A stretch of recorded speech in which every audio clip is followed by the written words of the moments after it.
ফিলিস্তিনের মুসলিম ভাই এবং বোন যারা, গাজার যে মুসলিম ভাই এবং বোন যারা গত 1.5-2 বছর যাবৎ যাদের উপর টানা ভয়াবহ গণহত্যা চালানোর পর যে যুদ্ধবিরতি হয়েছিল, সেই যুদ্ধবিরতি লঙ্ঘন করে রমজানের রাতে যেখানে আমরা শান্তশিষ্ট পরিবেশে সাহারি এবং ইফতার করছি, এইরকম বরকতময় মাসেও তাদের উপর বর্বর হামলা পরিচালনা করা হচ্ছে, যাতে আমাদের অন্তর খুবই কষ্টিত এবং আমরা এই হামলার তীব্র নিন্দা জানাই। এবং এর সাথে সংক্ষিপ্ত আমাদের শিক্ষণীয় বিষয় হচ্ছে, এর উপর আমার বিস্তারিত 3 পর্বের বক্তব্য আছে, এর উপর আমার বিস্তারিত বই লেখা আছে, ফিলিস্তিন ও সমসাময়িক মুসলিম বিশ্ব আর মসজিদে আকসা ও ফিলিস্তিন নামে 3 পর্বের ধারাবাহিক বক্তব্য আছে আল ইসলাম টিভিতে। তো সেই আলোচনা যারা আগ্রহী তারা সেখানে শুনে দেখতে পারেন।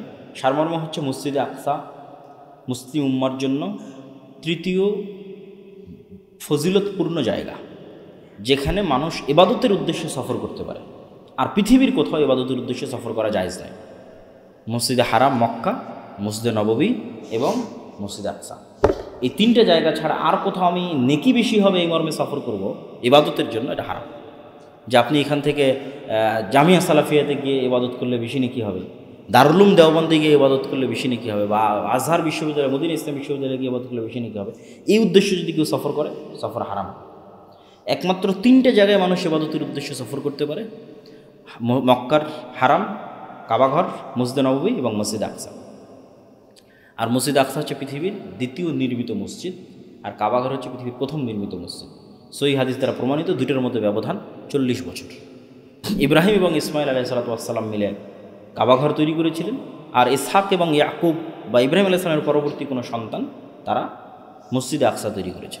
এবং মসজিদে আকসা এখন যে ভিত্তির উপর আছে, এটা দাউদ এবং সুলাইমান আলাইহিসসালামের সময় তৈরি করা। আমরা যে সবুজ গম্বুজওয়ালা মসজিদটা দেখি, সেটা মসজিদে আকসা না। হ্যাঁ, পুরো যে গ্রাউন্ডটা, উঁচু যে পুরো গ্রাউন্ডটা আছে, সেটা পুরোটাই বরকতময়। সেখানে খ্রিস্টানদের গির্জা আছে, সেখানে ইহুদিদের সিনাগগ আছে। কিন্তু ওমর রাদিয়াল্লাহু তাআলা যখন মসজিদে আকসা বিজয় করেন, তখন মসজিদে আকসা বিজয় করে উনি কোথায় সালাত আদায় করবেন এটা জায়গা নির্ধারণ করছিলেন। তো বিজ্ঞ পাদ্রী বলতেছিল, আপনি গির্জাতে সালাত আদায় করেন। তারপরে কেউ বলছিল, যেখানে ইহুদিদের সবচেয়ে বড় পাথর, যে পাথরের তারা ইবাদত করে, তারা মনে করে এটা পৃথিবীর শুরুর পাথর, কেউ বলছিল ওখানে গিয়ে ইবাদত করে। তো কোনোটাই ওমর রাদিয়াল্লাহু তাআলার পছন্দ হয়। তিনি বললেন যে এখান থেকে কেবলা কোন দিকে, মানে কাবা কোন দিকে, তাহলে কাবাই দিকে। তাহলে কাবা যেই দিকে, সেটার যেটা শেষ মাথা, ওই শেষ মাথায় গিয়ে উনি প্রচণ্ড ধুলা বালি আবর্জনা পাথর পড়েছিল, সাহাবীদের নিয়ে সেটা পরিষ্কার করা শুরু করলেন। পরিষ্কার করে ওখানে সালাত আদায় করলেন। ওটাই কিবলি মসজিদ হিসেবে সেখানে পরিচিত, মসজিদ আকসা হিসেবে পরিচিত। কিয়ামতের পূর্ব মুহূর্তের অনেক ভয়ঙ্কর এবং ভয়াবহ ঘটনাগুলো এই আরজু শাম, সিরিয়া কেন্দ্রিক সংঘটিত হবে। সিরিয়া মানে আজকের সিরিয়া না, হাদিসে যখনই শাম বা সিরিয়া বলা হবে, তখন তার মধ্যে আজকের সিরিয়া অন্তর্ভুক্ত, লেবাননও অন্তর্ভুক্ত, জর্ডানও অন্তর্ভুক্ত, ইসরায়েলও অন্তর্ভুক্ত, ফিলিস্তিনও অন্তর্ভুক্ত। এই পুরো এরিয়াটা অন্তর্ভুক্ত। এরা অল্প অল্প দেশ একটা আরেকটার সাথে পাশাপাশি লেগে আছে, পুরোটাই সিরিয়া। সাহাবীরা যখন সিরিয়া বিজয় করেন, তখন এই পুরোটাই বিজয় করেছে। আজকের ফিলিস্তিন, আজকের ইসরায়েল, আজকের লেবানন, আজকের জর্ডান এবং আজকের সিরিয়া। এবং কিয়ামতের পূর্ব মুহূর্তের সকল ঘটনা এখানে সংঘটিত হবে। দাজ্জালকে হত্যা করা হবে জেরুজালেমে, যেখানে এই মসজিদ আকসা আছে, সেই জেরুজালেমের বাবুল লুদ নামক জায়গায়। ঈসা আলাইহিস সালাম কোথাও অবতীর্ণ হবে? দামেস্কের মসজিদে অবতীর্ণ হবে। সুতরাং এই জায়গাকে কেন্দ্র করে যে রত্নস্নাত এবং রক্ত প্রবাহিত হবে, এটা স্বাভাবিক ঘটনা। এই জন্য মুসলমানদের হতাশার কিছু নাই, বরং আসলেই ইহুদিদের জুলুমের মাত্রা এত বেশি হবে যে জুলুমের মাত্রার কারণে প্রকৃতি তাদের বিরুদ্ধে চলে যাবে। এটা, এই হাদিসটা আমি আগে বুঝতাম না, যে রাসূল সাল্লাল্লাহু আলাইহি ওয়াসাল্লাম বলতেছেন যে পাথর বলবে, হে মুসলিম সৈন্য, এখানে ইহুদি লুকিয়ে আছে, তাকে হত্যা করো। গাছ বলবে যে হে মুসলিম মুজাহিদ, এই যে এখানে ইহুদি লুকিয়ে আছে, তাকে হত্যা করো। কেন পাথর এবং গাছ কথা বলবে? মানে ইহুদিদের অত্যাচারের মাত্রা এত বেশি হবে যে অত্যাচারের মাত্রার কারণে আল্লাহর প্রকৃতি তাদের বিরুদ্ধে চলে যাবে, আল্লাহর সৃষ্টি তাদের বিরুদ্ধে চলে যাবে। মানুষ তো তাদের বিরুদ্ধে যাবেই। অত্যাচারের মাত্রা সহ্য করতে না পেরে পৃথিবীর আল্লাহর সৃষ্টিজীব তাদের বিরুদ্ধে চলে যাবে, তথা পাথর তাদের বিরুদ্ধে চলে যাবে, গাছ তাদের বিরুদ্ধে চলে যাবে, মাটি তাদের বিরুদ্ধে চলে যাবে। রাসূল সাল্লাল্লাহু আলাইহি ওয়াসাল্লাম হাদিসে বলেছেন। তো সেই পরিমাণ অত্যাচার তো তারা করবেই। তবে আমাদের বাঁচার এবং মুক্তির রাস্তা আসলে হচ্ছে রাসূল সাল্লাল্লাহু আলাইহি ওয়াসাল্লামের সুন্নাত এবং ইসলামের দিকে ফিরে যাওয়া। মুসলমানদের চারিত্রিক উন্নয়ন, যা আমি আমার বহু বক্তব্যে বলেছি, যে মুসলমানেরা বাহ্যিক আচার অনুষ্ঠানের দিক থেকে মুসলমান আছে, কিন্তু নৈতিকতা এবং চরিত্রের দিক থেকে তা রাসূল সাল্লাল্লাহু আলাইহি ওয়াসাল্লামের ধারে কাছেও নয়। রাসূল সাল্লাল্লাহু আলাইহি ওয়াসাল্লামের সত্যবাদিতা, আমানতদারিতা, ন্যায়পরায়ণতার চুল পরিমাণ কাছাকাছিও বর্তমান মুসলিম উম্মাহ নাই। ব্যক্তিত্ব, পার্সোনালিটি, নেতৃত্বের গুণাবলী এগুলোতে নাই। হ্যাঁ, বাহ্যিক যে আচরণ অনুষ্ঠান আল্লাহ নবী শিখিয়ে গেছে, সবাই আসছে, সালাত আদায় করছে, সিয়াম পালন করছে, এগুলোতে যার জন্য যেভাবে শিখিয়েছেন সেভাবে মানুষ করার চেষ্টা করতেছে। কিন্তু ওনার যে ব্যক্তিত্ব ছিল, পার্সোনালিটি ছিল, উন্নত চরিত্র ছিল, সত্যবাদিতা ছিল, আমানতদারিতা ছিল, ন্যায়পরায়ণতা ছিল, ওই জায়গা থেকে আমরা অনেক পিছিয়ে। ফলত আমরা গোলামের জীবনযাপন করছি, নেতৃত্বের গুণাবলী আমাদের মধ্যে বিকাশ ঘটছে না, আমরা নেতা হতে পারতেছি না, না নিজের দেশের নেতা, না নিজের জাতির নেতা, না মুসলিম উম্মার নেতা, না পৃথিবীর নেতা। অথচ আমাদেরকে হওয়া উচিত ছিল পুরো পৃথিবীর নেতা। এই জন্য আল্লাহ ইকবাল বলেছেন, সাবাক ফিরসে পার আদালত কা, শুজাআত কা, সাদাকাত কা, লিয়া যায়গা তুজসে কাম দুনিয়া কি ইমামাত কা। যে মুসলমানেরা তোমাদের মধ্যে সবই ঠিকঠাক আছে, সালাত সিয়াম হজ জাকাত তোমরা সবই ঠিকঠাক করতেছো, যে জিনিসগুলো তোমরা ছেড়ে দিয়েছো সেটা কি? সত্য বলা ছেড়ে দিয়েছো, ন্যায় পরায়ণতা ছেড়ে দিয়েছো, আল্লাহ নবীর যেটা চারিত্রিক গুণাবলী ছিল সেগুলো ছেড়ে দিয়েছো। তোমরা নতুন করে সত্য বলা শিখো, নতুন করে ন্যায় পরায়ণ হওয়া শিখো, আল্লাহ পুনরায় তোমাদের দিয়ে পুরো পৃথিবীর নেতৃত্বের কাজ নেবেন। কেননা এই গুণগুলো ছাড়া আপনি কখনো নেতা হতে পারবেন না। সেই জায়গায় আমরা শুধু সাধারণ মানুষ না, আলেম ওলামা, মসজিদ মাদ্রাসা সবাই পিছিয়ে। এবং প্রত্যেক জায়গায় গিয়ে দেখবেন যে ওখানে সমস্যা আছে। মসজিদে হোক, মাদ্রাসা হোক, ইসলামী দল হোক, সংগঠন হোক, ন্যায় পরায়ণতায় ত্রুটি আছে। তাহলে তো আমরা নিজের জায়গায় ন্যায় প্রতিষ্ঠা করতে পারিনি, কিভাবে মুসলিম রাষ্ট্রে, মুসলিম দেশে বা পুরো পৃথিবীতে ন্যায় প্রতিষ্ঠা করব? ইসলামের রাষ্ট্র ব্যবস্থার অপর নামই হচ্ছে ন্যায়, যেটা ঈসা আলাইহিস সালামের ক্ষেত্রে আল্লাহ নবী বলেছেন যে হাকামান মুকসিতা, যে তিনি ন্যায় বিচার প্রতিষ্ঠাকারী শাসক হবেন। এটা ব্র্যান্ডিং, ইসলামের রাষ্ট্র ব্যবস্থার ব্র্যান্ডিং। ঈসা আলাইহিস সালাম যদি নিজে ন্যায় পরায়ণ না হন, উনি কীভাবে ন্যায় বিচার প্রতিষ্ঠা করবেন? তো আল্লাহ সুবহানাহু ওয়া তাআলা আমাদের এই ঘটনাগুলো থেকে শিক্ষা নেওয়ার তৌফিক দান করুক, আল্লাহুম্মা আমিন। আর রমাজানের এই শেষ 10 দিনে আমাদের বেশি বেশি দান, সাদাকা এবং জাকাত, এটা একটা বড় ইবাদতের অংশ। এটা এই জন্য নয় যে আমাদের প্রয়োজন, এই জন্য নয়, বরং আমাদেরও করা উচিত। কেননা এটাও আর একটা অফারের মতো ব্যবস্থা। মানুষ ওই যে বললাম না, তার ইবাদতের সে গ্যারেন্টি দিতে পারবে না, কেন মানুষ দুর্বল। আপনি নিজেও বলতে পারবেন না যে আপনি 2 রাকাত সালাত পূর্ণ মনোযোগের সাথে, ইখলাসের সাথে আদায় করেছেন। এমন কোনো 2 রাকাত সালাত আপনার জীবনে আছে কিনা যেখানে দুনিয়ার কথা আপনার স্মরণ হয়নি? বলতে পারবেন না। তাহলে ইবাদতের দিক থেকে মানুষের জন্য গ্যারেন্টি দেওয়া খুব কঠিন যে আমি এই জিনিসটা নিশ্চিতভাবে শতভাগ বিশুদ্ধ আদায় করেছি। এই জন্য প্রত্যেকটা জায়গায় দেখবেন ত্রুটি বিচ্যুতি মাফ করানোর জন্য আল্লাহ অর্থনৈতিক ইবাদতের ব্যবস্থা রেখেছে প্রত্যেকটা জায়গায়, যে ওই ত্রুটিটা তুমি মুক্তি পাবা ত্রুটি থেকে টাকা দিয়ে। এটা আমি বলছি না, আল্লাহই করেছে। একটা উদাহরণ দিই আপনাকে। ধরেন সিয়াম অবস্থায় আপনি দিনের বেলা স্ত্রীর সাথে সহবাস করেছেন, তাহলে বহুত গুনাহের কাজ। তখন আল্লাহ আপনাকে কি দিচ্ছে, যে আপনি যে একটা রমজান মাসের মধ্যে একটা ভুল করে ফেলেছেন, তা বাঁচবেন কি দিয়ে?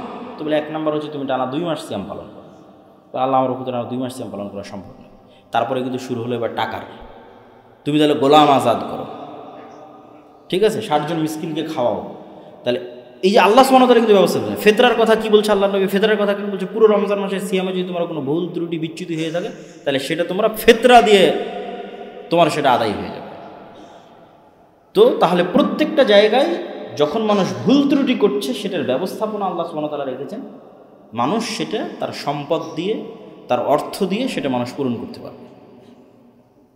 তাহলে ঠিক তেমনি আমি যদি এখন অতিরিক্ত দান রমজান মাসে করি, শেষ 10 রাতে করি, জাকাত বের করি, জাকাত ফরজ ইবাদত, আর ফরজ আল্লাহ সুবহানাহু ওয়া তাআলার কাছে খুব পছন্দনীয়।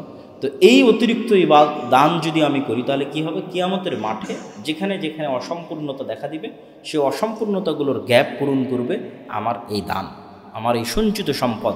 কেউ এসে বলবে আপনি আমার গীবত করেছিলেন, কেউ এসে বলবে আপনি অমুক দিন এই টাকা পেতাম আপনি দেননি, এগুলো সবগুলো পূরণ হবে এই সঞ্চিত সম্পদ দান থেকে। তখন আপনি বেঁচে যাবেন।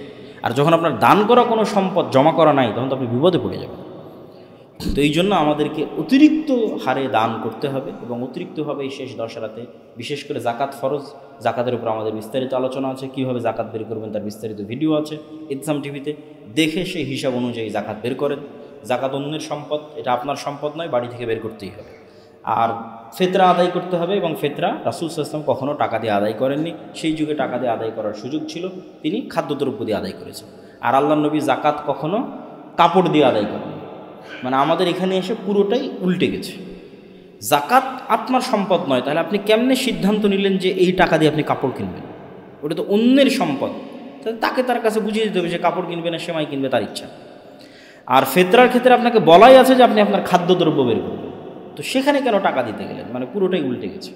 তো ফেতরার ক্ষেত্রে আমাদের চেষ্টা করতে হবে খাদ্যদ্রব্য দিয়ে 2.5 কেজি থেকে 3 কেজি সম পরিমাণ খাদ্যদ্রব্য জন প্রতি বের করে দেওয়া, এবং জাকাতের ক্ষেত্রে 2.5%, 1000 টাকায় 250 টাকা, 1 লক্ষ টাকায় 2500 টাকা, এইভাবে 2.5% হারে আমাদের জাকাত বের করতে হবে। এবং এই সমস্ত কাজের ক্ষেত্রে আপনারা অবশ্যই আমাদের যে সকল প্রতিষ্ঠানগুলোর কথা আপনারা স্মরণে রাখবেন। এই মসজিদ থেকে শুরু করে এই মসজিদের সাথে সম্পৃক্ত যে মাদ্রাসা আছে, আমরাও বিভিন্ন প্রতিষ্ঠানের সাথে সম্পৃক্ত আছি, বিশেষ করে Al Jamia Salafia, Nibras Islamic research foundation, একসাথে বহু জায়গায় বিভিন্ন রকমের কার্যক্রম পরিচালিত হচ্ছে। যেমন আপনাদের মিরপুর 12 দাওয়া সেন্টারে, সেখানে কোরআনের শিক্ষার কোর্স, আরবি শিক্ষার কোর্স, প্রতিদিন ইফতারির ব্যবস্থা, তারাবির সালাত, সব কিছুই পুরো রমজান মাসব্যাপী চলছিল, এখনও চলছে। তারপরে আমাদের রাজশাহীতে সৌদি আরবের একজন শায়েখ অবস্থান করছেন পুরো রমজান মাস ব্যাপী, তিনি সেখানে 250 থেকে 300 ছাত্রের মধ্যে দারস দিচ্ছেন। সেখানে ছাত্রদের থাকা, খাওয়া, সাহারি, ইফতারি সম্পূর্ণ ফ্রি, প্রতিষ্ঠান বহন করছে। আবার দাওয়া ইলাল্লাহর প্রায় 56 থেকে 60 জন কোরআন ও দ্বীন শিক্ষার কোর্সের ছাত্র রাজশাহীতে তারা অবস্থান করছিলেন, সেটাও তাদের জন্য সম্পূর্ণ ফ্রি ছিল। সেখানে তারা মৌলিক কোরআন এবং দ্বীন শিখছিলেন, যেটা আপনারা আমাদের পেজের মাধ্যমে জানতে পারেন। আর বিভিন্ন কার্যক্রম, যেমন আপনাদের এই পূর্বাচল আন্তর্জাতিক বাণিজ্য মেলার পাশে মসজিদ নির্মাণ, এটা চলমান। দিনাজপুর আল জামিয়া সালাফিয়া, সেখানে মসজিদ নির্মাণ চলমান। এবং আমাদের মহিলা বিশ্ববিদ্যালয় যেটা রাজশাহীতে, সেটার প্রাচীরের কাজ চলমান। এগুলো সব কিছুই কাজ চলমান, এগুলো সবগুলো আপনারা স্মরণে রাখবেন। এবং সর্বনিম্ন স্তর যেটা, সেটা হচ্ছে দোয়া করতে হবে যেন আল্লাহ সুবহানাহু ওয়া তাআলা কবুল করে। আল্লাহুম্মা আমিন। তো আমি বক্তব্যের শেষে চলে এসেছি। আল্লাহ সুবহানাহু ওয়া তাআলা আমাদের সকলকে এই শেষ 10 দিনে, আমাদের জাকাত হোক, আমাদের ফেতরা হোক, আমাদের দান হোক, রাত জেগে ইবাদত হোক, আমরা যেন মার্কেটিং থেকে শুরু করে অন্যান্য কিছুতে ব্যস্ত হয়ে এই শেষ 10 দিনের গুরুত্বকে ভুলে না যাই। আল্লাহ যেন আমাদের ইবাদত করার তৌফিক দান করে। আল্লাহুম্মা আমিন।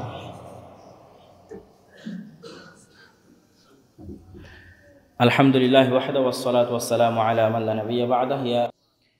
আরেকটি দ্বিতীয় যে অর্থ, এই রাতে ভাগ্য নির্ধারণ করা হয়, ভাগ্য নির্ধারণী রজনী, তাহলে এই রাতে যদি আমরা আল্লাহ সুবহানাহু ওয়া তাআলার ইবাদত করি এবং আমরা যদি দোয়া করি এবং আমাদের দোয়ার ফলশ্রুতিতে আমাদের ভাগ্যে পরিবর্তন আসতেও পারে, লেখনীতে পরিবর্তন আসতেও পারে। তো এটি যে ভাগ্য নির্ধারণী হয় এই রাতে, সে বিষয়ে আল্লাহ সুবহানাহু ওয়া তাআলা পবিত্র কোরআন মাজিদে বলেন, হামিম ওয়াল কিতাবিল মুবিন, এটি একটি স্পষ্ট কিতাব। ইন্না আনজালনাহু ফি লাইলাতিন মুবারাকাহ, এই কিতাবকে আমরা অবতীর্ণ করেছি বরকতময় রাতে।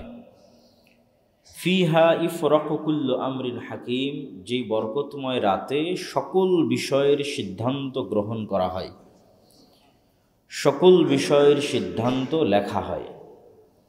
প্রশ্ন হচ্ছে, আমরা তো জানি আল্লাহ সুবহানাহু ওয়া তাআলা পৃথিবী সৃষ্টির 50,000 বছর পূর্বেই সকল কিছু লিখেছেন, তাহলে লাইলাতুল কদরের রাতে কি লেখা হয়? এটির উত্তরও আমরা পেয়ে যাই রাসূলুল্লাহ সাল্লাল্লাহু আলাইহি ওয়াসাল্লামের হাদিসে এবং মুহাদ্দিসিনে কেরাম যারা এগুলোর ব্যাখ্যা করেছেন তাদের বক্তব্য এবং তাদের কথার মধ্যে। আব্দুল্লাহ ইবনে আব্বাস রাদিয়াল্লাহু তাআলা আনহু বলেন, ইউকতাবু মিন উম্মিল কিতাব ফি লাইলাতিল কদর মা ইয়াকুনু ফিস সানাহ মিন রিজকিন আও মাউতিন আও হায়াতিন আও মাতারিন হাত্তা ইউকতাবুল হাজ ইয়াহিজ্জু ফুলানুন ওয়া ইয়াহিজ্জু ফুলান। আব্দুল্লাহ ইবনে আব্বাস রাদিয়াল্লাহু তাআলা আনহু বলছেন যে ইউকতাবু মিন উম্মিল কিতাব, উম্মুল কিতাব থেকে এই রাতে লেখা হয় মা ইয়াকুনু ফিস সানাহ, আগামী 1 বছর কি ঘটবে, মিন রিজকিন রিজিক সংক্রান্ত, আও মাউতিন মৃত্যু সংক্রান্ত, আও হায়াতিন জীবন সংক্রান্ত, আও মাতারিন বৃষ্টি সংক্রান্ত, এমনকি এটাও লেখা হয় যে এই বছরে কে কে হজ করবে। হাত্তা ইউকতাবা আল হাজ ইয়াহিজ্জু ফুলান ওয়া ইয়াহিজ্জু ফুলান, যে অমুকের ছেলে অমুক, অমুকের ছেলে অমুক এই বছরে হজ করবে। তাহলে আব্দুল্লাহ বিন আব্বাস রাদিয়াল্লাহু আনহু বলছেন, এই রাতে কোন কিতাব থেকে লেখা হয়? উম্মুল কিতাব থেকে লেখা হয়। তাহলে উম্মুল কিতাব কি?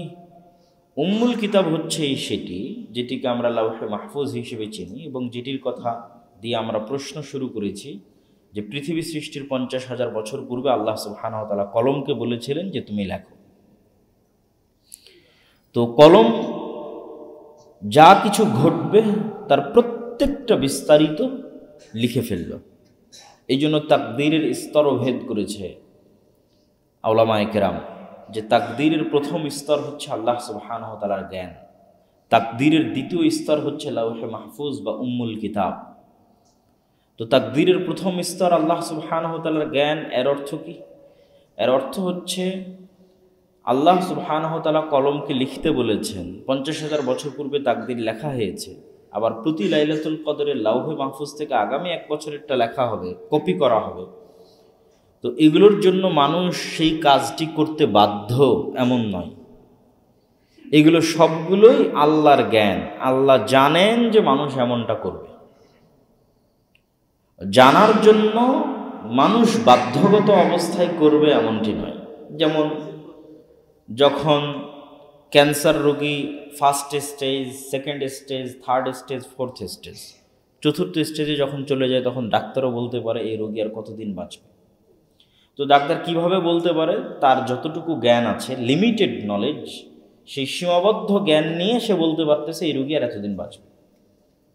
অথচ আল্লাহ সুবহানাহু ওয়া তাআলা সমগ্র পৃথিবীর সকল মানুষকে যত জ্ঞান দিয়েছেন, সেই জ্ঞানের সাথে আল্লাহ সুবহানাহু ওয়া তাআলার জ্ঞানের তুলনা মহাসমুদ্রের সাথে 1 ফোঁটা পানির তুলনার মতো।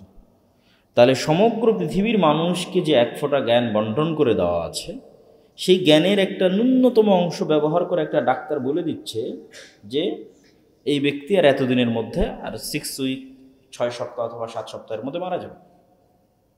অথবা বিজ্ঞানীরা বলতে পারতেছে আজকে বৃষ্টি হতে পারে অথবা নাও হতে পারে। তো এই যে জ্ঞানের উপর ভিত্তি করে, ন্যূনতম জ্ঞানের উপর ভিত্তি করে ভবিষ্যৎবাণী করা সম্ভব হচ্ছে, তো যিনি সকল কিছু জানেন তার জন্য এটি অবশ্যই সম্ভব যে তিনি এটি জানেন যে তার সৃষ্টি করা মানুষ আজ কী করবে। তো এই জন্য তিনি জানেন, এই জন্য মানুষ বাধ্য অবস্থায় করবে এটা নয়, মানুষ স্বেচ্ছায় করবে, কিন্তু এই স্বেচ্ছায় করাটাও আল্লাহ সুবহানাহু ওয়া তাআলা আগে থেকেই জানেন। তো আল্লাহ সুবহানাহু ওয়া তাআলার জ্ঞান, আল্লাহ কলমকে বলেছেন লিপিবদ্ধ করতে লাওহে মাহফুজে, উম্মুল কিতাবে, আর এই উম্মুল কিতাব থেকে কপি হবে লাইলাতুল কদরের রাতে আগামী 1 বছরেরটা, যার বিস্তারিত বিবরণ বহু তাফসিরে আব্দুল্লাহ বিন আব্বাস এবং অন্যান্য সাহাবী থেকে উল্লেখ করা আছে। তাকদীরের আরও একটি স্তর হচ্ছে যখন এই জিনিসটি বাস্তবায়ন হতে যাবে, মানুষের তাকদীরে যেটি লেখা আছে সেটি যখন বাস্তবায়ন হতে যাবে, তখন তাকদীরের আরেকটি স্তর পাওয়া যায়, সেটি আল্লাহ সুবহানাহু ওয়া তাআলার আল ইরাদা আল কাউনিয়া, আল্লাহ সুবহানাহু ওয়া তাআলার পৃথিবী পরিচালনাগত ইচ্ছা। আল্লাহ সুবহানাহু ওয়া তাআলার একটা ইচ্ছা হচ্ছে শারঈ ইচ্ছা। শারঈ ইচ্ছা কি? আল্লাহ সুবহানাহু ওয়া তাআলা কখনোই চান না যে ইবলিস পথভ্রষ্ট হোক। আল্লাহ সুবহানাহু ওয়া তাআলা নিজেও চান যে ইবলিস হেদায়েত প্রাপ্ত হোক, ফেরাউন হেদায়েত প্রাপ্ত হোক, আবু জাহাল হেদায়েত প্রাপ্ত হোক।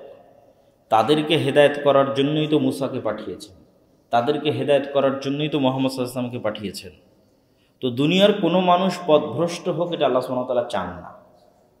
তার কল্যাণকামিতা যে সকল মানুষ জান্নাতে যাক, এই কল্যাণকামিতার জন্যই তিনি নবী রাসূল পাঠিয়েছেন, কিতাব পাঠিয়েছেন, কোরআন পাঠিয়েছেন, আলেম ওলামা রেডি করছেন, মসজিদ মাদ্রাসা তিনি টিকিয়ে রেখেছেন, দিন প্রচারের সকল ব্যবস্থাপনা টিকিয়ে রেখেছেন, ওসিলা মানুষের কাছে দাওয়াত যাওয়ার সকল ওসিলা আল্লাহ টিকিয়ে রেখেছেন, কেননা তিনি চান না মানুষ পথভ্রষ্ট হোক। এখন তারপরেও যখন মানুষ পথভ্রষ্ট হচ্ছে, তখন আল্লাহ জোরও করেন না। এই যে আল্লাহ জোর করেন না, এটাই হচ্ছে তাকদীরের তারপরের স্তর, তৃতীয় স্তর। তথা ইবলিস যখন বলল আমি সিজদা করব না, তখন আল্লাহ সুবহানাহু ওয়া তাআলা চাইলে ফেরেশতাদের দিয়ে বাধ্য করায় ওকে সিজদা করাতে পারতেন না? পারতেন না? পারতেন। কিন্তু ইবলিস যখন বলল আমি সিজদা করব না, আল্লাহ কিন্তু বাধ্য করেননি তাকে সিজদা করাতে। ফেরাউন যখন বলল যে আনা রাব্বুকুমুল আ'লা, আমি তোমাদের প্রতিপালক, তখন আল্লাহ সুবহানাহু ওয়া তাআলা ফেরাউনকে বাধ্য করেননি যে সে হেদায়েত প্রাপ্ত হোক, তাকে তার অবস্থার উপর থাকতে দিয়েছে। সে স্বেচ্ছায় তার অবস্থার উপর চলেছে। আবু জাহাল সহ আমরাও যারা পথভ্রষ্ট হচ্ছি, আমি যখন হয়তো অশ্লীল কিছু দেখছি অথবা অশ্লীল কিছু শুনছি, আল্লাহ চাইলে আমার চোখকে অন্ধ করে দিতে পারেন, আমার কানকে বধির করে দিতে পারেন, কিন্তু আল্লাহ দেন না, দিবেন না। তাহলে আমি কানে শুনছি অশ্লীল, চোখে দেখছি অশ্লীল, তখনও ক্ষমতা ব্যবহার করছি কার? আল্লাহর। তখনও অনুমতি ব্যবহার করছি আল্লাহর। আল্লাহ চাইলে তখনই আটকে দিতে পারত। এটা হচ্ছে তাকদীরের তৃতীয় স্তর।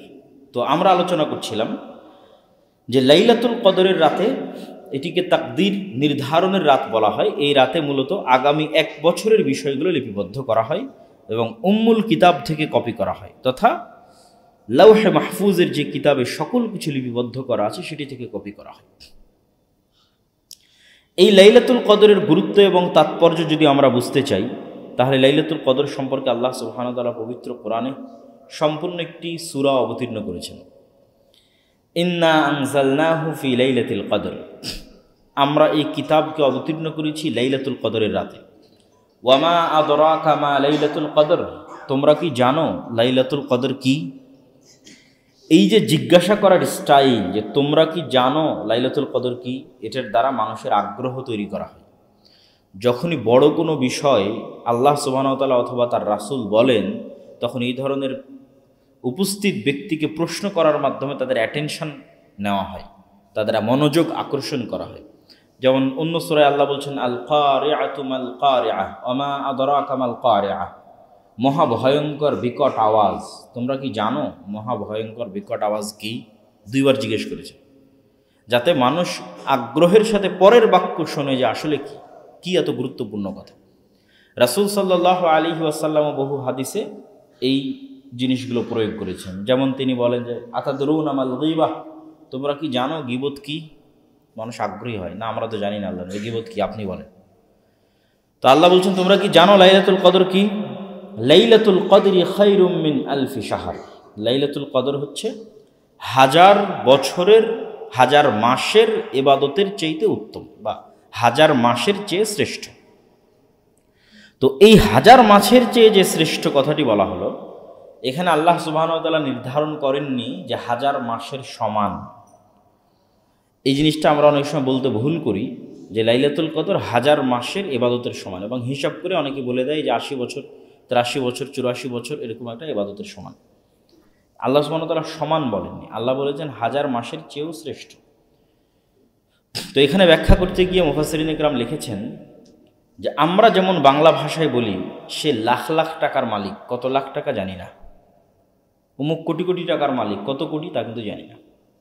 তো মাত্রাতিরিক্ত অগণিত অসংখ্য বোঝানোর জন্য যেমন আমরা বলি যে লাখ লাখ কোটি কোটি, ঠিক আরবি ভাষায় অগণিত অসংখ্য বোঝানোর জন্য বলা হয় হাজার হাজার হাজার, তথা হাজারো মাসের চেয়ে উত্তম, তথা এক্সাক্ট 80 বছর 85 বছর 90 বছর এরকম নয়। এই হাজারো মাস 80-85 বছরের চেয়েতে অনেক অনেক উত্তম। কত গুণে উত্তম আল্লাহ সুবহানাহু ওয়া তাআলা ভালো জানেন। তিনি যেহেতু নির্ধারণ করেননি, সেহেতু আমাদের জন্য এটি নির্ধারিত নয়, বরং এটা অগণিত অসংখ্য সীমাহীন, 1000 মাসের চেয়েতেও কয়েক হাজার মাসের চেয়েতেও উত্তম হতে পারে, সেটার সীমা আল্লাহ সুবহানাহু ওয়া তাআলা জানেন। এই 1000 মাসের চেয়ে শ্রেষ্ঠ ঘোষণা করার পিছনের কিছু শানে নজুল তাফসীর ইবনে কাসিরে উল্লেখ করা আছে। এটা বুঝার সুবিধার্থে বলা, সত্য মিথ্যা পরে বুঝার সুবিধার্থে, যে একদা রাসূলুল্লাহ সাল্লাল্লাহু আলাইহি ওয়াসাল্লাম সাহাবীদের সামনে তিনি বনু ইসরাইলের এক ব্যক্তির আলোচনা করলেন যে 80 বছর একটানা আল্লাহ সুবহানাহু ওয়া তাআলার ইবাদত করেছিল। আরেক বর্ণনায় আছে যে একদিন রাসূলুল্লাহ সাল্লাল্লাহু আলাইহি ওয়াসাল্লাম বনু ইসরাইলের 4 জন নবীর নাম বললেন, আইয়ুব, জাকারিয়া, ঈসা বিন নূন এবং আরেকজন। এই 4 জন নবী যারা একটানা 80 বছর ইবাদত করেছে এবং 80 বছর ইবাদতের মধ্যে কোনো গুনাহ শামিল করেনি। আবাদুল্লাহ 80 আমান লাম ইয়াসুহু তরফাত আইন, 80 বছর একটানা আল্লাহর ইবাদত করেছে যেখানে এক চুল পরিমাণও তারা গুনাহ সংঘটিত করেনি। তখন আজিবাত উম্মাত মুহাম্মাদিন সাল্লাল্লাহু আলাইহি সাল্লাম, উপস্থিত সাহাবীরা খুব আশ্চর্য হল যে আমাদের তো হায়াত অত বেশি নয়, হায়াত সংক্ষিপ্ত, ছোট, গড় হায়াত উম্মতে মুহাম্মাদের 60 বছর। তাহলে উম্মতে মুহাম্মাদের এই সংক্ষিপ্ত ছোট হায়াত নিয়ে অতীত উম্মতের চাইতে বেশি ইবাদত করা কখনোই সম্ভব নয়। তাহলে তারা অতীত উম্মতের চাইতে ইবাদতের দিক থেকে শ্রেষ্ঠ হওয়ার প্রতিযোগিতায় পিছিয়ে। তাহলে যেহেতু অতীত উম্মতের চাইতে ইবাদতের দিক থেকে শ্রেষ্ঠ হওয়ার প্রতিযোগিতায় পিছিয়ে, এই জন্য আল্লাহ সুবহানাহু ওয়া তাআলা তাদের জন্য অফার সেট করলেন। বিভিন্ন দিন বিভিন্ন রাতের অফার বন্টন করা হলো। যে অফারগুলো যদি কেউ অ্যাকসেপ্ট করে, অফারগুলো যদি কেউ গ্রহণ করে, তাহলে সেই ইবাদতের প্রতিযোগিতায় অল্প হায়াত নিয়েও অতীত উম্মতের চাইতে বেশি ইবাদত করে ফেলবে। তাহলে সেই অফারগুলোর মধ্যে সবচেয়ে বড় অফার হচ্ছে লাইলাতুল কদর। এক রাত সমান 1000 মাসের চেয়েও, তারা যে 80 বছর ইবাদত করেছিল তার চেয়েও শ্রেষ্ঠ। তাহলে কি হলো, হায়াত অল্প কিন্তু ইবাদতের পাল্লায় অতীতের উম্মতের সাথে প্রতিযোগিতার দৌড়ে আপনি টিকে থাকার সুযোগ পেলেন। অন্তত আপনার চেষ্টা করার সুযোগ থাকলো যে আমরাও তাদের মতো ইবাদত করে শ্রেষ্ঠ থেকে শ্রেষ্ঠতম জান্নাতের অধিকারী হতে পারি কিনা। সম্মানিত উপস্থিতি, তো লাইলাতুল কদরের যে সূরাটি আমরা অধ্যয়ন করছিলাম, সেই সূরার 3য় আয়াত ছিল লাইলাতুল কদর খায়রুম মিন আলফি শাহর, 1000 মাসের চেয়ে শ্রেষ্ঠ। তানাজ্জালুল মালাইকাতু ওয়ার রূহ ফিহা বিইজনি রাব্বিহিম মিন কুল্লি আমর। তানাজ্জাল মানে ধারাবাহিকভাবে অবতীর্ণ হওয়া, তানাজ্জাল বা তাতানাজ্জাল একাধারে অবতীর্ণ হতে থাকা। এই রাতে একাধারে অবতীর্ণ হতে থাকে। আল্লাহ বলছেন এই সূরার মধ্যে আল মালাইকা ফেরেশতাগণ, ওয়ার রূহ জিবরিল আমিন, ফিহা মানে এই রাতে, বিইজনি রাব্বিহিম তাদের প্রতিপালকের অনুমতিতে। এই রাতে তাদের প্রতিপালকের অনুমতিতে জিবরাইল এবং ফেরেশতাগণ জমিনে ধারাবাহিকভাবে অবতীর্ণ হতে থাকে। সালামুন হিয়া হাত্তা মাতলাইল ফজর, আর এই অবতরণ বা এই বরকত অব্যাহত থাকে ফজর পর্যন্ত। তো এই অবতরণের সংখ্যা নির্ধারণ করতে গিয়ে রাসূলুল্লাহ সাল্লাল্লাহু আলাইহি ওয়াসাল্লাম তিনি বলেন যে এই রাতে প্রায় প্রত্যেক ধূলিকণা এবং বালিকণার সাথে ফেরেশতা থাকে। মানে পৃথিবীর এমন কোনো ইঞ্চি জায়গা খালি থাকে না যেই ইঞ্চি জায়গার সাথে ফেরেশতা থাকে না। এবং এত মাত্রাতিরিক্ত পরিমাণ ফেরেশতা অবতীর্ণ হওয়ার কারণ কি, যে এত বেশি পরিমাণে ফেরেশতা কেন অবতীর্ণ হচ্ছে? আপনারা সকলেই অবগত আছেন যে ফেরেশতাদের অবতীর্ণ হওয়ার সাথে বরকতের একটা সম্পর্ক আছে। এবং আমরাও জানি যে যখনই কোথাও ফেরেশতা অবতীর্ণ হয় তখন ফেরেশতার সাথে সেখানে বরকত সম্পৃক্ত থাকে। এর অসংখ্য দলিল এবং উদাহরণ আমরা তুলে ধরতে পারব। যেমন কোথাও যদি আল্লাহর বাণী উল্লেখ করা হয়, কোরআন এবং হাদিসের আলোচনা করা হয়, তাহলে রাসূল সাল্লাল্লাহু আলাইহি ওয়াসাল্লাম বলছেন হাফফাত হুমুল মালাইকা ওয়া নাযালাত আলাইহিমুস সাকিনাহ, যে যখনই কোথাও একসাথে মানুষ বসে কোরআন এবং হাদিসের আলোচনা করে তখন আসমান থেকে সেখানে ফেরেশতা অবতীর্ণ হতে থাকে এবং আসমান থেকে সাকিনা তাদের উপর অবতীর্ণ হতে থাকে। ঠিক আপনারা জানেন বাড়িতে প্রবেশ করার ক্ষেত্রে, বাড়ি থেকে বের হওয়ার ক্ষেত্রে প্রত্যেক যেখানে বরকতের কথা বলা আছে সেখানে ফেরেশতা কানেক্টেড। রাসূল সাল্লাল্লাহু আলাইহি ওয়াসাল্লাম বলছেন যেই বাড়িতে কুকুর আছে, যে বাড়িতে ছবি আছে, সেই বাড়িতে বরকত এবং রহমতের ফেরেশতা প্রবেশ করে না। তার মানে ফেরেশতার প্রবেশের সাথে রহমত এবং বরকতের কানেকশন আছে, আর শয়তানের প্রবেশের সাথে রহমত এবং বরকত চলে যাওয়াটা আছে। তাহলে এই রাতে আল্লাহর নবী বলছেন যে ইন্নাল মালাইকা তিলকাল লাইলা আকসার ফিল আরজ মিন আদাদিল হিসা, পৃথিবীতে যে ধূলিকণা বালিকণার যে সংখ্যা আছে, এই ধূলিকণা বালিকণার সংখ্যার চাইতেও এই রাতে পৃথিবীতে বেশি ফেরেশতা অবতীর্ণ হয়। তাহলে এত বেশি ফেরেশতা অবতীর্ণ হওয়ার কারণ হচ্ছে এই রাতে এত বেশি বরকত অবতীর্ণ হয়, যেটা আমরা বুঝাতে চাচ্ছিলাম যে ফেরেশতার সাথে বরকত সম্পৃক্ত। এই জন্য যে আয়াত দিয়ে আমরা শুরু করেছি সেই আয়াতে আল্লাহ সুবহানাহু ওয়া তাআলা বলেছেন ইন্না আনজালনাহু ফি লাইলাতিন মুবারাকা, আমরা এই কোরআনকে অবতীর্ণ করেছি বরকতময় রাতে। তাহলে এই রাত কত বরকতময় হতে পারে, যে কি পরিমাণ বরকত এই রাতে অবতীর্ণ হতে পারে, যে এই রাতে এত বেশি ফেরেশতা অবতীর্ণ হতে হয় যে পৃথিবীর ধূলিকণা বালিকণার চাইতে ফেরেশতাদের সংখ্যা বেশি হয়ে যায়। তার কারণ হচ্ছে এই রাতে বরকতের সংখ্যা এত আনলিমিটেড। সম্মানিত উপস্থিতি, এবং এই ধারা অব্যাহত থাকে। আল্লাহ সুবহানাহু ওয়া তাআলা বলছেন সালামুন হিয়া হাত্তা মাতলাইল ফজর, ফজর পর্যন্ত, তথা ওই রাতের ফজর পর্যন্ত এই ধারা অব্যাহত থাকে।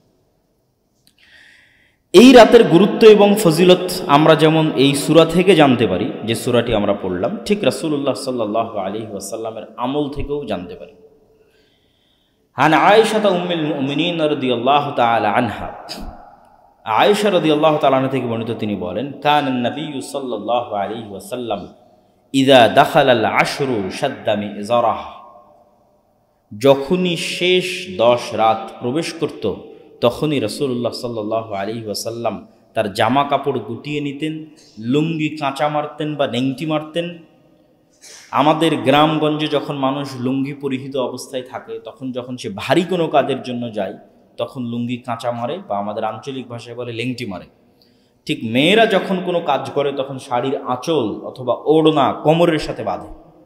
তো এইটা একটা প্রতীকী শব্দ যে আল্লাহর নবী তার গামছা তার কোমরের সাথে বেঁধে নিতেন বা তার লুঙ্গিতে কাঁচা মারতেন। এটা একটা প্রতীকী অর্থ। তথা একটা বড় কাজ করার জন্য মানুষ যেমন প্রস্তুতি নেয়, এই শেষ 10 রাত আসলে আল্লাহর নবী তেমন প্রস্তুতি নিতেন। প্রস্তুতির কঠিনতা, ভয়াবহতা, ব্যাপকতা বোঝানোর জন্য এই বাক্য ব্যবহার করা আছে। ওয়া আহইয়া লাইলাহু ওয়া আইকাদা আহলাহু, তিনি নিজে রাত জাগতেন এবং তার পরিবার পরিজনকে রাত জাগাতেন। শুধু নিজে জেগেই ক্ষান্ত হতেন না, পরিবার পরিজনকেও জাগাতেন। আয়েশা রাদিয়াল্লাহু তাআলা আনহা এক হাদিসে বলেন, কানা রাসূলুল্লাহ সাল্লাল্লাহু আলাইহি ওয়াসাল্লাম ইয়াজতাহিদু ফিল আশরিল আওয়াখির মা লা ইয়াজতাহিদু ফি গায়রি। আল্লাহর নবী পুরো রমজানের শেষ 10 দিন 10 রাতে যা পরিশ্রম করতেন, পুরো রমজানের আর অন্য সময়ে অথবা সারা বছরের অন্য সময় ইবাদতের জন্য এত পরিশ্রম করতেন না।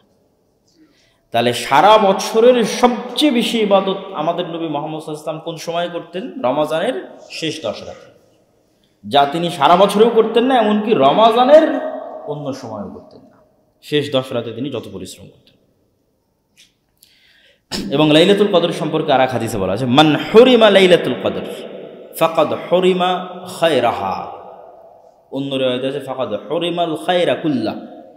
যে ব্যক্তি লাইলাতুল কদর থেকে বঞ্চিত হয়ে গেল, সে পুরো রমজানের কল্যাণ থেকে বঞ্চিত হয়ে গেল, সারা বছরের কল্যাণ থেকে বঞ্চিত হয়ে গেল, পৃথিবীর সকল কল্যাণ থেকে বঞ্চিত হয়ে গেল। তাহলে লাইলাতুল কদরের কল্যাণ থেকে বঞ্চিত হওয়া অনেক বড় লস প্রজেক্ট, যে কেউ এই অফারটা অ্যাকসেপ্ট করতে পারল না। সম্মানিত উপস্থিতি, লাইলাতুল কদরের সবচেয়ে যে বড় ফজিলত, যা আমরা রমজানের শুরু থেকে শুনে আসতেছি, সেটি হচ্ছে রাসূলুল্লাহ সাল্লাল্লাহু আলাইহি সাল্লাম বলেন, আবু হুরায়রা রাদিয়াল্লাহু তাআলা থেকে বর্ণিত, মান কামা লাইলাতুল কদরি ঈমানান ওয়া ইহতিসাবান গুফিরা লাহু মা তাকাদ্দামা মিন যামবিহি। যে ব্যক্তি লাইলাতুল কদর পেয়ে গেল, লাইলাতুল কদরে ইবাদত করার সুযোগ পেল, তথা কেউ তো জানে না লাইলাতুল কদর কবে, তো চেষ্টা করতে করতে কেউ লাইলাতুল কদর পেয়ে গেছে এবং সে লাইলাতুল কদর জাগ্রত করে আল্লাহর ইবাদত করেছে, তাহলে যে লাইলাতুল কদর জাগতে পারলো, তার ভাগ্যে মিলে গেল, চান্স পেয়ে গেল, তার অতীতের সকল গুনাহ ক্ষমা হয়ে গেল। এটা হচ্ছে লাইলাতুল কদরের সবচেয়ে বড় ফজিলত, যেখানে পুরো রমজান মাসের জন্য এই ফজিলত দেওয়া আছে।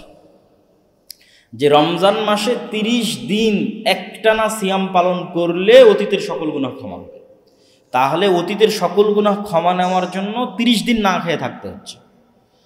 তারপরের বাক্য কি? যে ব্যক্তি রমজান মাসের প্রত্যেক রাতে তারাবির সালাত আদায় করবে, তাহলে প্রত্যেক রাতে 8-3-11 রাকাত তারাবির সালাত আদায় করে টানা 29-30 দিন আদায় করার পর কি ফজিলত পাওয়া যাচ্ছে? অতীতের সকল গুনাহ। তাহলে একদিকে 30 দিনের সিয়াম, একদিকে 30 দিনের তারাবি, আর একদিকে শুধু এক রাতের ইবাদত, ফজিলত সমান। তথা 30 দিন পরিশ্রম করে সিয়াম পালন করে আমি যে ফজিলত পাচ্ছি, সেই ফজিলত আমি শুধু এক রাতের ইবাদতের ভিত্তিতে পেয়ে যাচ্ছি, সেটা হচ্ছে লাইলাতুল কদর। তাহলে লাইলাতুল কদরের গুরুত্ব এবং তাৎপর্য আশা করি আমাদের কাছে স্পষ্ট। এবার আমরা রাসূলুল্লাহ সাল্লাল্লাহু আলাইহি ওয়াসাল্লামের কিছু হাদিস দেখব যে লাইলাতুল কদর কোন দিনে হতে পারে, এবং তারপরে আমরা দেখব লাইলাতুল কদরের আলামত এবং চিহ্ন, এবং তারপরে আমরা দেখব যদি বুঝতে পারি লাইলাতুল কদর কোন দিন, তাহলে আমরা সেই দিনে কিভাবে আল্লাহর ইবাদত করতে পারি। তাহলে লাইলাতুল কদর কোন দিনে হতে পারে? একটা লম্বা হাদিস বলি, সেই হাদিস থেকে আমাদের কাছে বেশি স্পষ্ট হবে। আন আবি সাঈদ আল-খুদরি রাদিয়াল্লাহু তাআলা আনহু, আবু সাঈদ খুদরি রাদিয়াল্লাহু তাআলা থেকে বর্ণিত, তিনি বলেন, আন্না রাসূলুল্লাহ সাল্লাল্লাহু আলাইহি ওয়াসাল্লাম ইতাকাফাল আশরাল আউয়াল মিন রমাদান। আল্লাহর নবী রমাজানের প্রথম 10 দিন লাইলাতুল কদর খোঁজার জন্য মসজিদে ইতিকাফ করলেন। লাইলাতুল কদর খুঁজবেন, এই জন্য প্রথম 10 দিন, রমাজানের প্রথম 10 দিন মসজিদে ইতিকাফ করে আল্লাহর ইবাদত করলেন।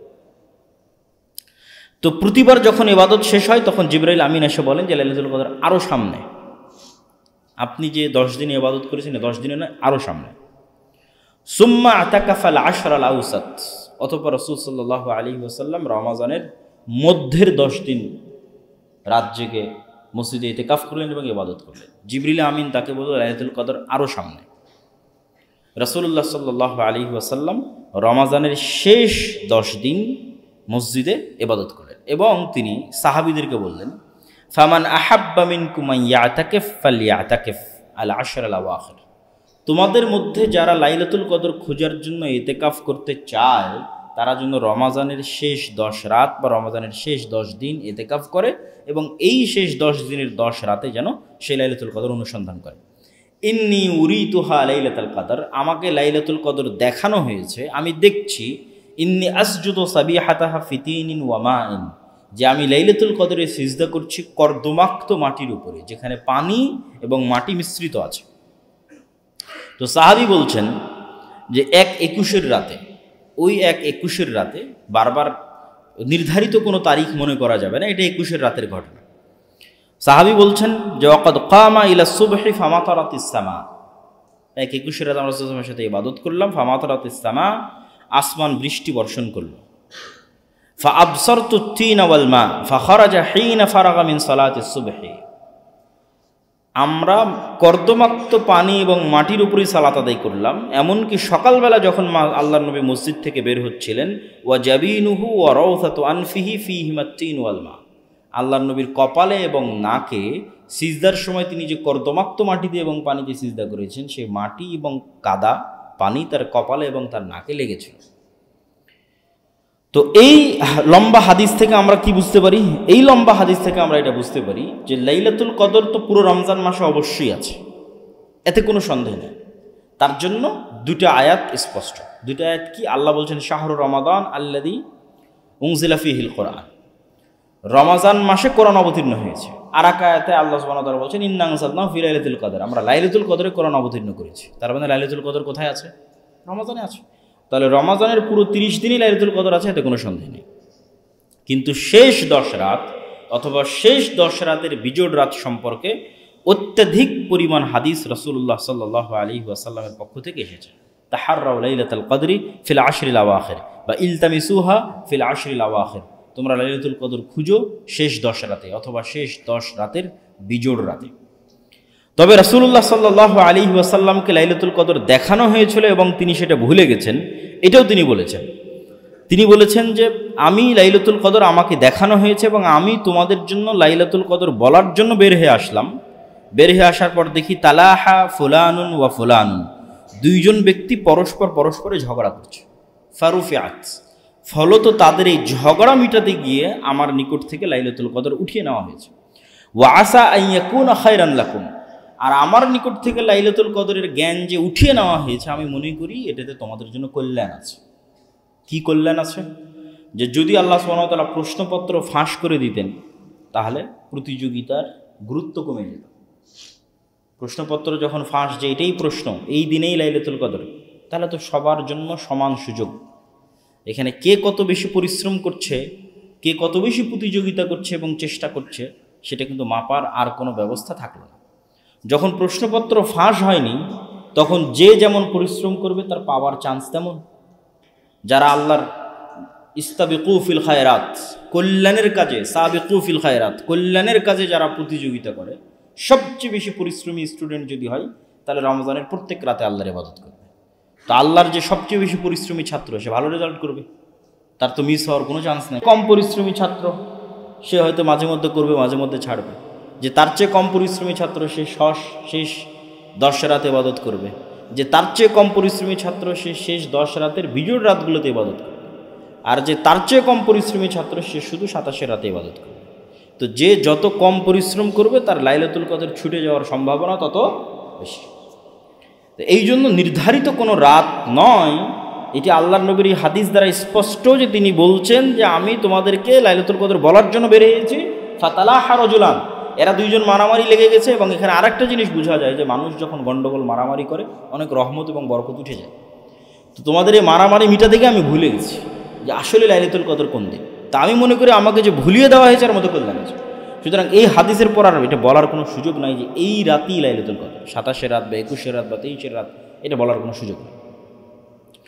সম্মানিত উপস্থিতি, এবার আমরা দেখি যে লাইলাতুল কদরের আমরা যদি আলামত বা চিহ্নগুলো নির্ধারণ করতে চাই যে লাইলাতুল কদরে আমরা কোন কোন চিহ্ন দেখে আমরা বুঝতে পারবো যে এই রাতটি লাইলাতুল কদরের রাত, তো লাইলাতুল কদরের কিছু চিহ্ন আমি আপনাদের সামনে তুলে ধরবো ইনশাআল্লাহ, যা রাসূলুল্লাহ সাল্লাল্লাহু আলাইহি ওয়াসাল্লামের হাদিস থেকে বোঝা যায়। আন উবাই ইবনে কাব রাদিয়াল্লাহু তাআলা আনহু, উবাই ইবনে কাব রাদিয়াল্লাহু তাআলা তিনি বলেন, আখবারানা রাসূলুল্লাহ সাল্লাল্লাহু আলাইহি ওয়াসাল্লাম আন্নাহা তাতলু ইয়াওমাইদিন লা শুআআ লাহা, লাইলাতুল কদরের পরবর্তী যে সকালের সূর্যটা উদিত হবে, এই সূর্যের যে অগ্নিরশ্মি, আগুনের যে তেজ থাকে, সূর্যের যে তেজ থাকে, এই তেজ অনেক কম থাকবে, তেজস্বীবিহীন ম্রিয়মান সূর্য হবে। আব্দুল্লাহ বিন আব্বাস রাদিয়াল্লাহু তাআলা তিনি বলেন, রাসূলুল্লাহ সাল্লাল্লাহু আলাইহি ওয়াসাল্লাম বলেছেন, লাইলাতুল কদর লাইলাতুন সামহাতুন তালকা, লাইলাতুল কদর হচ্ছে স্বচ্ছ টলটলে পানির মতো স্বচ্ছ রাত, গুমোট অন্ধকারাচ্ছন্ন রাত নয়। লা হাররাতা ওয়ালা বারিদাতা, এই রাতে প্রচণ্ড গরম এবং প্রচণ্ড শীত অনুভূত হবে না, নাতিশীতোষ্ণ রাত।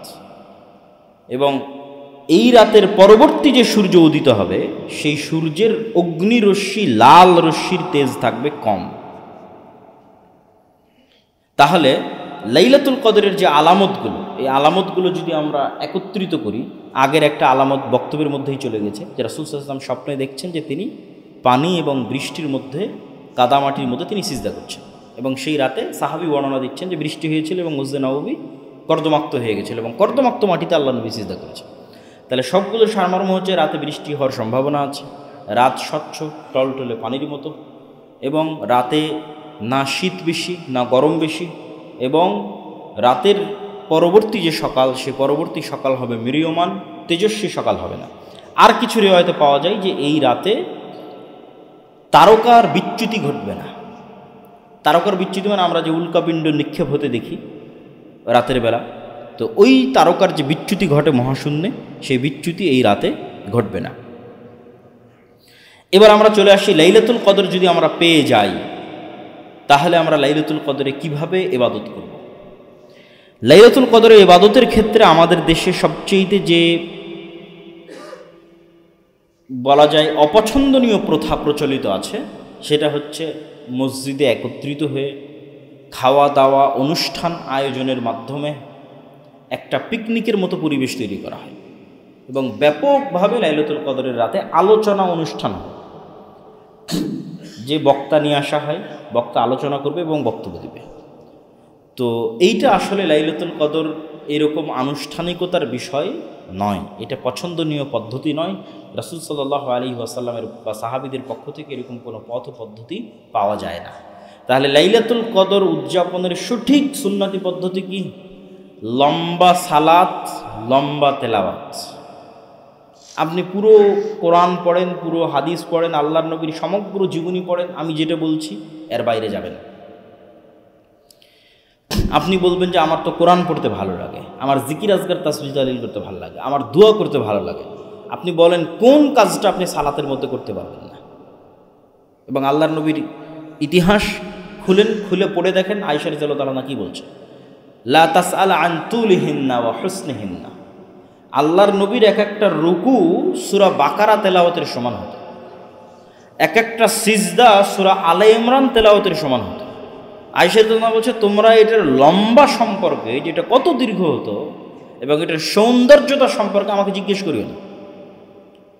তাহলে আপনি সালাতে দাঁড়িয়ে এবার তেলাওয়াত পড়ছেন, কত আপনার কোরআন তেলাওয়াত করার ইচ্ছা, সেটা এবার আপনি সালাতে দাঁড়িয়ে তেলাওয়াত করেন। তাহলে সালাতের মধ্যেই তেলাওয়াত হচ্ছে, লম্বা তেলাওয়াত। আপনার কত তাসবিহ তাহলিল করার ইচ্ছা, সুবহান রাব্বিল আযীম, সুবহান রাব্বিল আলা, নিজেই তাসবিহ। তো লম্বা রুকুর মাধ্যমে আপনি হাজার হাজার তাসবিহ পাঠ করতে পারছেন, লম্বা সিজদার মাধ্যমে আপনি হাজার হাজার তাসবিহ পাঠ করতে পারছেন। আপনার দোয়া করার দরকার, সালাম ফেরানোর পূর্বে কোরআন এবং হাদিসের এমন কোনো দোয়া নাই যে আপনি পড়তে পারবেন।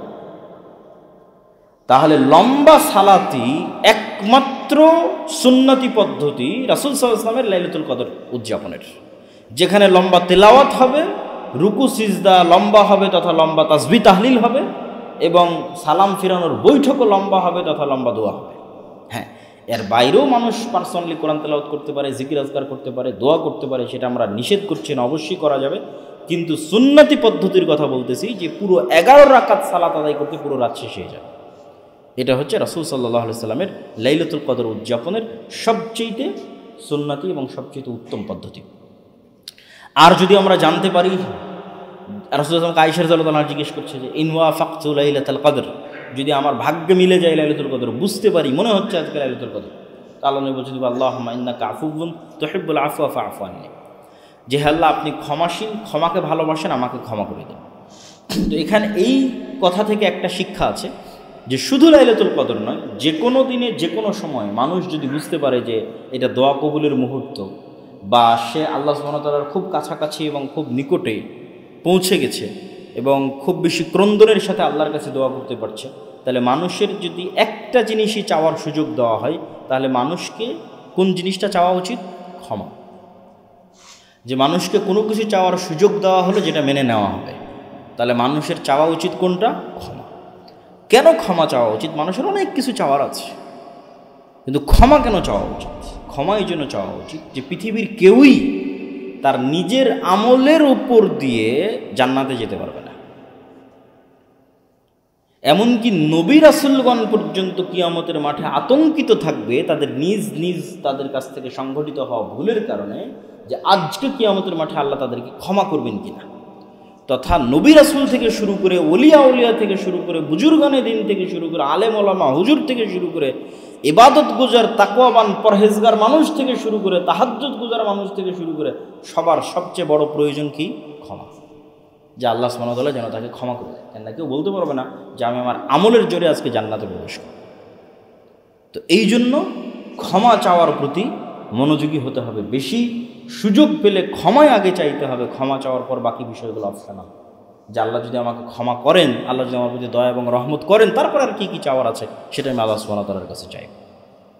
সম্মানিত উপস্থিতি, তাহলে লাইলাতুল কদরের এই সংক্ষিপ্ত আলোচনার যদি আমরা সারমর্ম করি, তাহলে লাইলাতুল কদর বরকতময় রাত, লাইলাতুল কদর ভাগ্য নির্ধারণের রজনী, লাইলাতুল কদর সম্মানের রাত, লাইলাতুল কদর রমজান মাসের মধ্যে আছে। লাইলাতুল কদরে এত বেশি পরিমাণে ফেরেশতা অবতীর্ণ হয় যে পৃথিবীর ধূলিকণা বালিকণার মতো ফেরেশতা অবতীর্ণ হয়। কেন এত বেশি ফেরেশতা অবতীর্ণ হয়? কেননা বরকত এত বেশি পরিমাণে অবতীর্ণ হয় যে বরকতের কারণে ফেরেশতা এত বেশি পরিমাণে লাইলাতুল কদরের রাতে অবতীর্ণ হয়। লাইলাতুল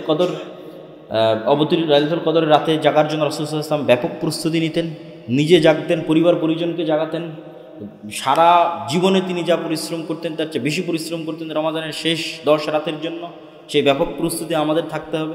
পরিবার পরিজন নিয়ে যে আমরা ব্যাপক প্রস্তুতি নিব, যে আমরা আজকের রাত থেকেই রমাদানের শেষ 10 রাতে প্রবেশ করতেছি, তাহলে আমরাও যেন রাসূল সাল্লাল্লাহু আলাইহি ওয়াসাল্লামের মতো এরকম প্রস্তুতি নিয়ে এই শেষ 10 রাতে আল্লাহর ইবাদত করতে পারি। আল্লাহ আমাদের সেই তৌফিক দান করুক, আল্লাহুম্মা আমিন। তারপরে কি? তারপরে লাইলাতুল কদরের ফজিলত অসংখ্য। তার মধ্যে সবচেয়ে বড় ফজিলত হচ্ছে এক রাত 1000 মাসের সমান না, 1000 মাসের চেয়ে শ্রেষ্ঠ। এবং এই অফার অ্যাকসেপ্ট করার মাধ্যমে অতীতের উম্মতের চাইতে জান্নাতে ভালো জায়গায় পৌঁছার প্রতিযোগিতায় আপনি এগিয়ে যাবেন। কেননা মানুষ তার আমল অনুযায়ী জান্নাতে তার স্থান নির্ধারিত হবে। এবং জান্নাতে যাওয়ার পর জান্নাতীদের সবচেয়ে বড় আফসোস হবে, কেন আরেকটু বেশি আমল করলাম না, তাহলে আরেকটু বেশি সুযোগ সুবিধা পাওয়া যেত। আর কেন একটু বেশি অফার অ্যাকসেপ্ট করলাম না, তাহলে আরেকটু বেশি ভালো জায়গায় থাকতাম। তো জান্নাতে যখন আপনি অন্য উম্মতদের চাইতে বেস্ট, আরও ভালো, আরও উত্তম জায়গায় পৌঁছতে চাইবেন, তখন আপনাকে অফার বেশি অ্যাকসেপ্ট করতে হবে। তার মধ্যে সবচেয়ে বড় একটা অফার হচ্ছে এই রাতের ইবাদত, যা পুরো রমজান মাসের 30 দিনের সিয়াম সমান যে অফার, এক রাতের ইবাদত সমান সেই অফার। অতীতের সকল গুনাহ ক্ষমা হয়ে যাওয়া 1000 মাসের ইবাদতের চাইতে শ্রেষ্ঠ। তার পাশাপাশি এই রাতের সময় নির্ধারণের জন্য কোনো দিনকে নির্ধারণ করা যাবে না। পুরো রমজান মাসই ইবাদত করবে সবচেয়ে বেশি পরিশ্রমী ছাত্ররা। আর যদি সবচেয়ে কম পরিশ্রম করতে চান, তবুও দিন নির্ধারণ করা যাবে না। রমজানের শেষ 10 রাতের বিজয় রাতে ইবাদত করতে হবে। এটা পরিশ্রমের সর্বনিম্ন মাত্রা। দিন নির্ধারণ করা যাবে না, কারণ দিন নির্ধারণের কোনো দলিল নাই। রাসূল সাল্লাল্লাহু নিজে বলছেন, আমি ভুলে গেছি কোন দিন। লাইলাতুল কদরের রাত। আর লাইলাতুল কদরের রাতের আলামত কি? লাইলাতুল কদরের রাতের আলামত হচ্ছে বৃষ্টি হতে পারে, নাতিশীতোষ্ণ রাত হবে, স্বচ্ছ টলটলে রাত হবে, গুমট অন্ধকারাচ্ছন্ন নয়, পরের দিনের সূর্য অত তেজস্বী হবে না। আর লাইলাতুল কদরের দোয়া করার সুযোগ পেলে আল্লাহর কাছে ক্ষমা চাইতে হবে। আর লাইলাতুল কদরের ইবাদতের নামে কোনো আনুষ্ঠানিকতা করা যাবে না, বরং লম্বা সালাত, লম্বা জিকির আজকার, লম্বা রুকু এবং লম্বা সিজদার মাধ্যমে ইবাদত করতে হবে। আল্লাহ আমাদের কবুল করুক, আল্লাহুম্মা আমিন। বক্তব্যের শেষের দিকে এসে জরুরি কিছু কথা। প্রথম জরুরি কথা হচ্ছে, আমাদের